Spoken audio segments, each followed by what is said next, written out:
बहुजन समाज की मैं आस्था की प्रतीक हूँ। बहुजन जो मैं बोलती हूँ समझ लो बहुजन समाज की आवाज है। राजनीति भविष्य की क्या राजनीति भविष्य? आपकी भविष्य की राजनीति? मेरी राजनीति नहीं, सपना क्या है आपका? मैं बहुजन समाज को रिप्रेजेंट करती हूँ।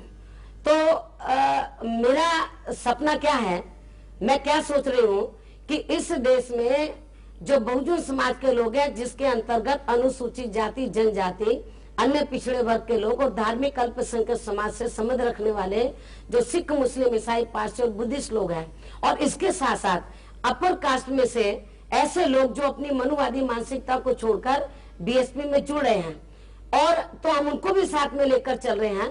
तो बहुजन समाज के साथ साथ अपर कास्ट में से जो गरीब तबके के लोग हैं, जो जरूरतमंद लोग हैं, मानवतावादी हो रही हैं तो हम लोग ये चाहते हैं। मनुवादी अभी आपने कह दिया, हम तो शुरू से ही मानवता और इंसानियत में विश्वास रखते हैं। अभी आपने कहा मनुवादी, सीबीआई भी मनुवादी। आपको बता, तो जो गलत काम करेंगे तो उनकी मानसिकता तो हमें उजागर नहीं करनी चाहिए।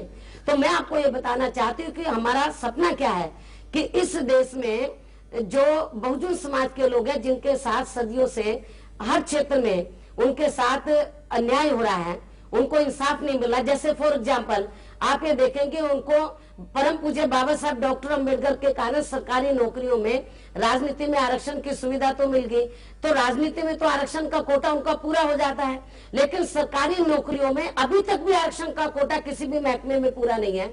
कब बीजेपी की सरकार रही हो चाहे आज कांग्रेस की सरकार है, आरक्षण के कोटे को इनडायरेक्टली किस तरीके से एक आरक्षण को खत्म कर रहे हैं।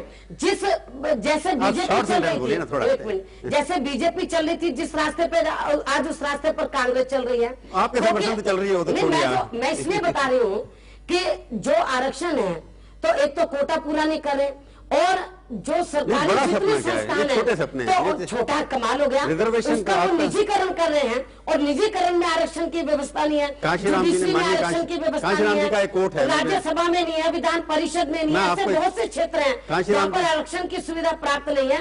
तो हमारे लोगों को साथ हमारे सपना, मेरी बात सुन लो, काशीराम जी का एक सपना था कि जब हम यूपी में जो मेरी बात सुन लो भाई, सबसे बड़े प्रदेश में हम 3-3 बार अपनी सरकार बना सकते हैं, तो बना सकते हैं, दूसरों के साथ मिलकर बनाइए। कोई बात नहीं, तो आज कभी बीजेपी के साथ, कभी कांग्रेस के साथ, बीजेपी ने खुद अकेले अपने बलबूते पर बनाई थी, या आज कांग्रेस ने अकेले अपने बलबूते पर बनाई, दूसरी पार्टियों का सहयोग लेकर बनाई। तो ये ऐसे बात नहीं है। तो जब हम यूपी में बना सकते हैं तो सेंटर में क्यों नहीं बना सकते? बनाएंगे दोबारा, यूपी में भी बनाएंगे, सेंटर में भी आगे चल के बनाएंगे। सेंटर में हम बहुजन समाज को इस देश का मालिक बनाना चाहते हैं, बाबा साहब डॉक्टर अम्बेडकर के सपनों को साकार बनाना चाहते हैं। इस देश की मैं काशीराम जी को कोट कर रहा हूँ। काशीराम जी का कहना ये था कि हमारी, काशीराम जी